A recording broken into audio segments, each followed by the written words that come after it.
Nova Gradiška grad je u zapadnoj Slavoniji, u Brodsko-posavskoj županiji.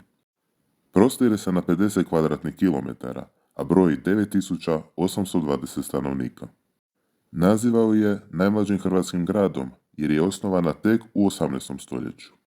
Zahvaljujući tome, Nova Gradiška jedna je od rijetkih gradova koji znaju točan datum svoga rođendana, odnosno datum osnutka, a to je 1. svibnja 1748. godine.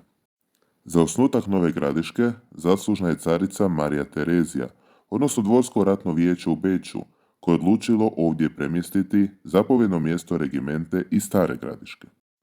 Prvi naziv grada bio je Friedrichsdorf, po zapovjedniku Gradiške regimente Friedrichu Schmidtu, a današnje ime grad je dobio 1750. godine.